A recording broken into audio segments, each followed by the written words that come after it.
सबसे बड़ी लोकतांत्रिक देश भारत में क्या सच में भारतीय चुनाव कुपोषित हो चुका है? क्या ये मान लिया जाए कि भारतीय चुनाव धनबल और विवादित राजनीति के बीच फंसकर रह गया है? क्या ये बात सही है कि यहाँ पर वन नेशन वन इलेक्शन के माध्यम से सरकार अपना फायदा देख रही है? आखिर क्यों देश की जनता हिंदू और मुस्लिम के विवाद में फंसकर अब वोट डालती है? ये तमाम मुद्दे सामने निकल कर आ रहे हैं और ये कहा जा रहा है कि नेताओं ने एक ऐसा हिंदुस्तान कर दिया, लोकतंत्र के चुनावों को ही बदनाम कर दिया।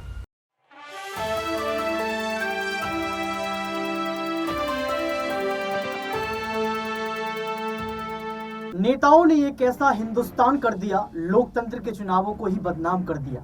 अब हिंदुस्तान बोलूं या भारत बोलूं या इंडिया बोलूं या फिर आर्यवत बोलूं, समझ नहीं आ रहा है। खैर, बात तो आज वास्तविकता से दूर भटकता चुनाव की करेंगे। आखिर क्यों भारत का चुनाव कुपोषित हो रहा है? क्यों वन नेशन वन इलेक्शन की जरूरत पड़ रही है? धनबल और विवादित राजनीति के बीच ऐसा क्या हो गया है कि चुनाव जो है लोकतंत्र में अब दम तोड़ रहा है? यानी कि चुनाव का मुद्दा सिर्फ और सिर्फ कुर्सी का मुद्दा बन चुका है। तभी क्या ये जो शिकूफे हैं ये चुनावी मुद्दों को भटकाने का प्रयास कर रहे हैं? ये भी जानने की जरूरत पड़ेगी। आइए विस्तार से चर्चा करेंगे कि आखिर क्या है वन नेशन वन इलेक्शन और इसके साथ साथ आखिर क्यों भारत में विशुद्ध राजनीति की दास्तान लगातार बढ़ती चली जा रही है और आखिर क्यों नेता लगातार कुर्सी की लड़ाई में कुछ भी कर रहे हैं, यानी कि कुछ भी। नमस्कार, आपके साथ मैं हूं ऋतिक सविता। स्वागत है आपका पॉलिटिकल बाइट के इस खास प्रोग्राम जमीनी हकीकत में। चुनाव जब आता है तब हर पार्टी के नेता बड़े जोर शोर से जनसंवाद करते हैं। उनके भाषणों से लगता है कि अब देश के हालात बदल जाएंगे और भारत से गरीबी दूर हो जाएगी। गरीबी दूर हो जाएगी तो जो गरीब है और जो अमीर है उनके बीच की खाई खत्म हो जाएगी। लेकिन चुनाव खत्म होते ही सब शांत हो जाता है। बाद में जनता को टूटी सड़क, बेरोजगारी, महंगाई, सरकारी ऑफिस में भ्रष्टाचार, गरीबों को इंसाफ के लिए दर दर की ठोकरें खानी पड़ती हैं, यही सब कुछ देखने को मिलता है। तो क्या यही 21वीं सदी का भारत है? क्योंकि दर्शकों, देश के प्रधानमंत्री नरेंद्र मोदी लगातार यही बात कर रहे हैं कि देश में गरीबी है नहीं। 9 सालों में इतना कुछ कर दिया है कि लगातार जो है जनता खुश है। लेकिन इसके साथ साथ देखा जाए तो वन नेशन वन इलेक्शन ने तमाम विपक्ष के पार्टियों के नेताओं की जो है यहाँ पर बखिया उधेड़ के रख दी है। जी हाँ दर्शकों, आप सही सुन रहे हैं। ये बात कही जा रही है कि 5 राज्यों की विधानसभा चुनाव के पहले और 2024 के लोकसभा चुनाव के पहले ही देश के प्रधानमंत्री और भाजपा पार्टी को यहाँ क्या जरूरत पड़ गई कि वन नेशन वन इलेक्शन की बात करने लगे। सोचकर हैरानी होती है कि एक चुनाव में एक नेता करोड़ों रुपए खर्च कर देता है और हार जाने के बाद उसको कोई गम नहीं होता है, क्योंकि बेईमानी गरीब नेता के जो है रग रग में बसती है। बेईमानी एक नेता को जो है महानेता बना देती है। और दर्शकों, इस बीच ये भी कहा जा रहा है कि जब कोई गरीब नेता बन जाता है तो मात्र 5 वर्ष में वो इतना पैसा कमा लेता है कि उसकी कई पुश्तें जो है बैठकर खाती हैं। एक आंकड़े में पाया गया कि 2019 के चुनाव को दुनिया का सबसे महंगा चुनाव कहा जाता है। चुनाव आयोग की वेबसाइट से पता चलता है कि बीजेपी ने 1264 करोड़ रुपए खर्च किए और कांग्रेस ने 820 करोड़ रुपए खर्च किए। यह एक आधिकारिक आंकड़ा है। दर्शकों, आप समझ सकते हैं कि 1264 करोड़ रुपए कितने होते हैं। एक गरीब को तो पता ही नहीं होगा कि 1264 करोड़ रुपए होता भी है। भारत जैसे देश में चुनाव एक व्यवसाय, एक व्यापार बन गया है। जी हाँ, चुनाव एक व्यापार इसलिए बन गया है कि चुनाव के पहले इतनी गोलियां खिलाई जाती हैं कि हमारी जनता खा खा के हैरान हो जाती है कि किसकी गोली खा लूं और किसको वोट कर दूं। जिसे कुछ भी पढ़ने नहीं आता और जो कुछ नहीं कर पाता वह किसी नेता के साथ कैसे जुड़ जाता है पता ही नहीं लगता। यानी कि व्यवसाय और व्यापार के बीच जनता को भी फंसा लिया गया है। यही आज का चुनाव है, यही आज का वन नेशन वन इलेक्शन है।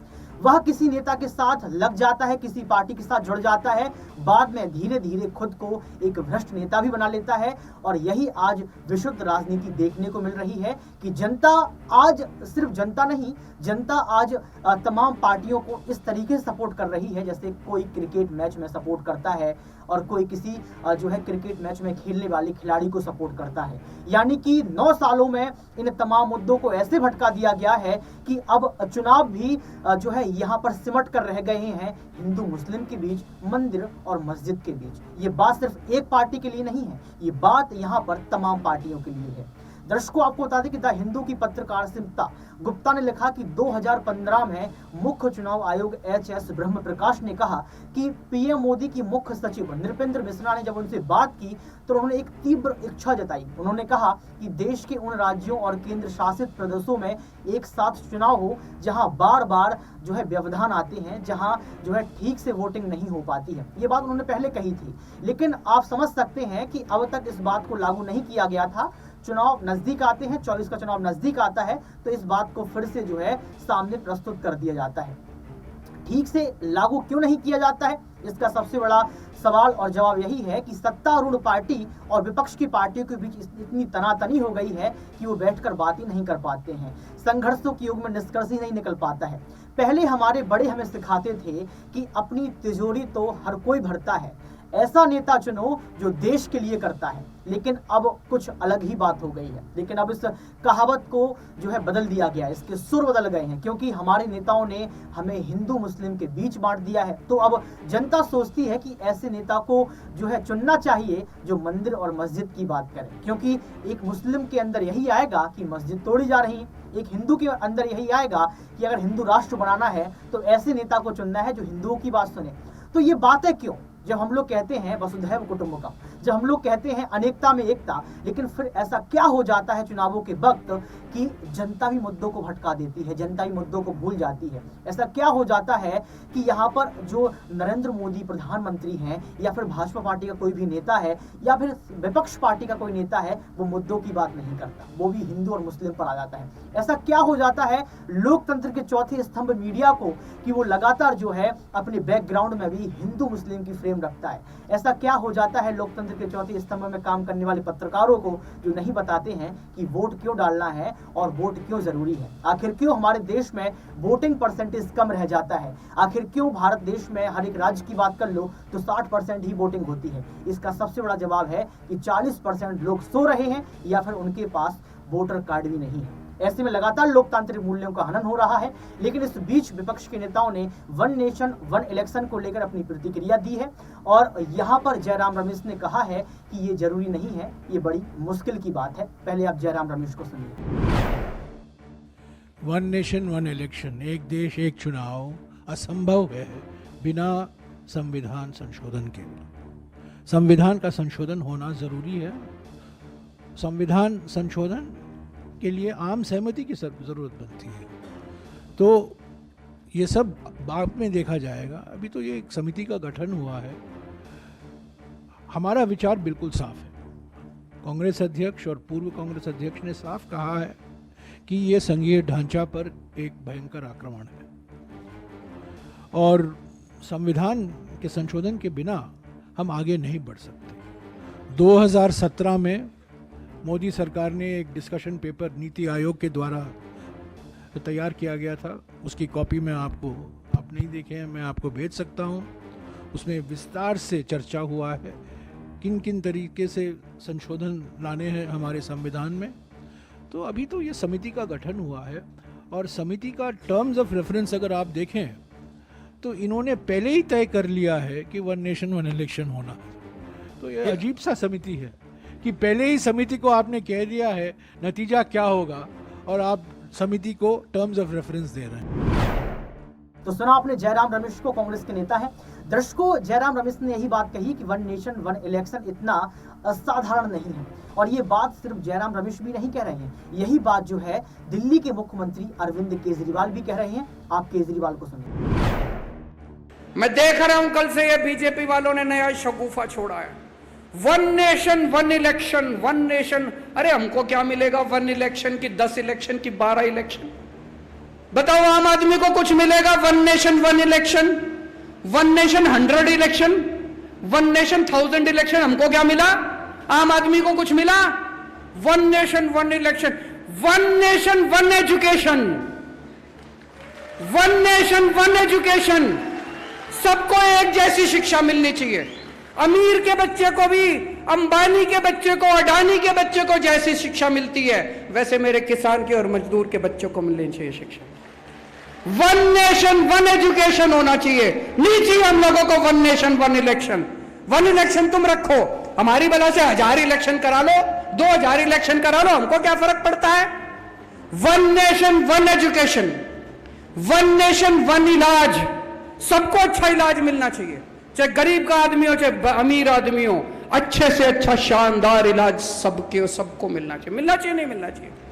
हमारा तो फायदा तभी है जब वन नेशन वन एजुकेशन होगा, हमारा तो फायदा तभी है जब वन नेशन वन इलाज होगा।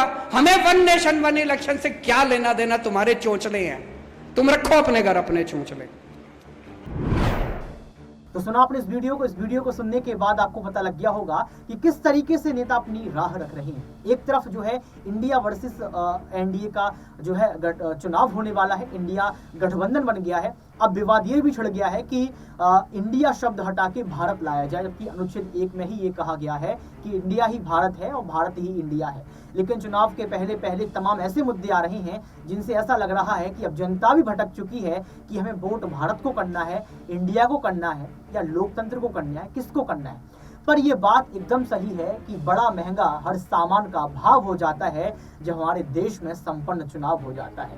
यानी कि जब जब नेता जीतते हैं, जब जब इलेक्शन खत्म हो जाता है, तो समझ लीजिए कि महंगाई संपन्न हो जाती है, लोकतंत्र संपन्न हो जाता है और लगातार देखा जाए तो जमीनी स्तर के जो मुद्दे हैं, जो जमीनी हकीकत है, वह भी गायब हो जाती है। लेकिन आज हम जब जमीनी हकीकत की बात ही कर रहे हैं तो आपको ये समझना पड़ेगा कि भारत देश में जो चुनावी व्यवस्था है वो लगातार बिगड़ती चली जा रही है, चाहे वो एक छोटा सा चुनाव हो या फिर बड़ी स्तर का चुनाव। भारतीय चुनाव में सत्तारूढ़ द्वारा सरकारी मशीनरी का दुरुपयोग अब आम बात हो गई है। दलीय लाभों के लिए प्रशासनिक तंत्र के दुरुपयोग के विरुद्ध विपक्षी दल हमेशा आवाज उठाते रहे हैं, परंतु दुर्भाग्य की बात यह है कि जब भी विपक्षी दल सत्तारूढ़ हुआ तो वह इस दोष से मुक्त नहीं हो पाया। भारतीय चुनाव प्रणाली की सबसे बड़ी खामी यह है कि चुनाव से पूर्व तक मतदाता सूची अपूर्ण रहती है। यानी कि चुनाव नजदीक है लेकिन मतदाता जो सूची होती है वो पूरी तरीके से अपूर्ण रहती है।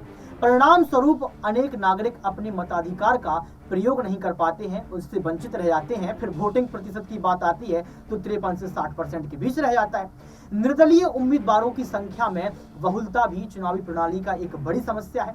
प्रायः निर्दलीय उम्मीदवारों का प्रयोग वोट करने के लिए किया जाने लगा है। ये राजनीतिक दल जिन सामुदायिक वर्गों का प्रतिनिधित्व करते हैं उन समूहों की आवाज सदन में अनसुनी रह जाती है। यही बात है जब राहुल गांधी कहते हैं कि उनकी आवाज को दबा दिया गया है, जब विपक्ष के नेता कहते हैं उनकी आवाज को दबा दिया गया है। एक उदाहरण के तौर पर आपसे बात करें तो वर्ष 2014 में लोकसभा चुनाव में बहुजन समाज जो पार्टी है यूपी में लगभग 20% और देश में 4.1% वोट मिले।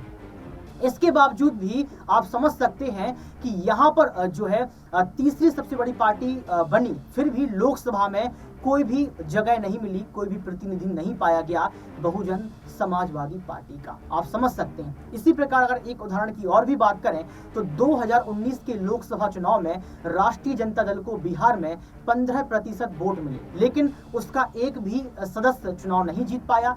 यह प्रणाली भारत की निर्वाचन पद्धति का एक प्रमुख दोष है। लेकिन हमारा जो निर्वाचन पद्धति है, जो निर्वाचन आयोग है, उसका ध्यान शायद इस ओर नहीं है, क्योंकि दाग तो ईवीएम पर भी उठाए जाते हैं कि ईवीएम में गड़बड़ी है। लेकिन दर्शकों, हमने बात तो कर ली कि इलेक्शन में क्या गड़बड़ी है, निर्वाचन आयोग क्यों काम नहीं कर रहा है, देश के प्रधानमंत्री की सोच अप्रोच क्या है, लेकिन आगे की राह क्या होगी, सुधार कैसे होगा, इस पर भी चर्चा करना बहुत जरूरी है। साफ सुथरे चुनावों और राजनीतिक पारदर्शिता से लोकतांत्रिक व्यवस्था को नियंत्रित करने के लिए कम से कम नेताओं को सुधरने की जरूरत है। ऐसे में महत्वपूर्ण चुनावी सुधारों को लागू करना बहुत जरूरी है ताकि लोकतांत्रिक भारत भ्रष्टाचार और आपराधिक माहौल से मुक्त होकर विकास और समृद्धि की ओर अग्रसर हो सके। लेकिन अग्रसर होगा कहाँ जी, क्योंकि लोगों को तो सिर्फ कुर्सी पर बैठना है, नेताओं को तो कुर्सी पर बैठना है और विशुद्ध राजनीति करके जो है यहाँ पर कैमरा जीवी जो बनना है। ये राजनीतिक दल जिन सामुदायिक वर्गों का प्रतिनिधित्व करते हैं, उन समूहों की आवाज सदन में अनसुनी रह जाती है। उदाहरण के तौर पर वर्ष 2014 की अगर हम लोग बात करें तो उस समय भी ऐसा ही हुआ जो है यहाँ पर बीएसपी के साथ हुआ था, यानी कि अन्य पार्टियों के साथ भी ऐसा ही हुआ। क्योंकि आप समझ सकते हैं कि जो पार्टी अपनी आवाज को आगे उठाती है या आगे बढ़ाती है, तो अब एक नया ट्रेंड आया है कि ईडी सीबीआई उसके पीछे लग जाती है। इस प्रकार अगर देखें हम लोग तो सबसे पहले ये जरूरत है कि हमारे जो सत्तारूढ़ पार्टी के नेता हैं वो कहीं ना कहीं एक कदम आगे बढ़ाएं, ताकि दूसरा कदम अगर सत्ता पक्ष पार्टी के बाद विपक्ष बढ़ाता है तो ठीक पहलू बना सके। चुनाव के दौरान नेताओं के धार्मिक स्थलों पर जाने और धार्मिक नारे लगाए जाने पर रोक लगानी चाहिए और इस पर सख्ती का पालन करना चाहिए, क्योंकि अब जो इलेक्शन है वो राम मंदिर हिंदू मुस्लिम पर ही सिमट कर रह गया है, क्योंकि लोगों के बीच मुद्दे यही रह गए हैं और इससे कहीं ना कहीं जो है उनके अंदर एक धार्मिक व्यवहारिक की जगह यहाँ पर कहीं ना कहीं भेदभाव जैसी भावना उत्पन्न हो रही है। पेड न्यूज और फेक न्यूज पर सख्ती से रोक लगानी चाहिए। इसके जरिए जनमत को प्रभावित करने की कोशिश होती है, जिसका असर चुनावों पर होता है। सोशल मीडिया प्लेटफॉर्मों के जो है विनियमन की अगर हम लोग बात करें तो आचार संहिता निर्मित करने की आवश्यकता है।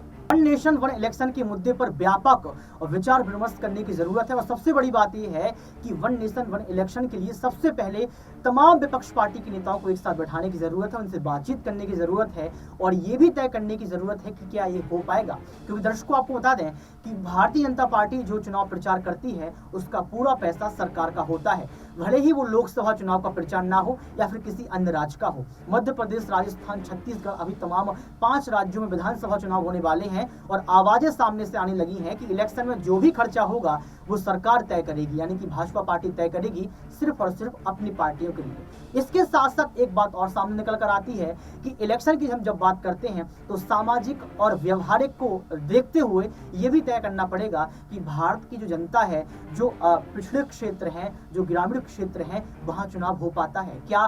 ग्रामीण महिलाओं को ये पता है कि वोट कैसे डाला जाता है क्या? लोगों को ये पता है कि वोट डालने से होता क्या है क्या? महिलाओं को ये पता है कि प्रधानमंत्री क्या होता है? किसी को कुछ नहीं पता है ग्रामीण क्षेत्र में अगर जाकर देखें। यानी कि जहां हम लोग वैश्विक क्षेत्र में 21वीं शताब्दी में भारत आगे बढ़ रहा है, तो वहीं कहीं ना कहीं चुनाव की जो प्रणाली है वो वास्तविकता से भटकने का प्रयास कर रही है और यही चुनाव की आज जमीनी हकीकत है, यही इलेक्शन की जमीनी हकीकत है। वन नेशन वन इलेक्शन होता रहेगा, लेकिन सबसे बड़ी बात यह है कि नेशन और इलेक्शन के बीच क्या जनता संतुष्ट है?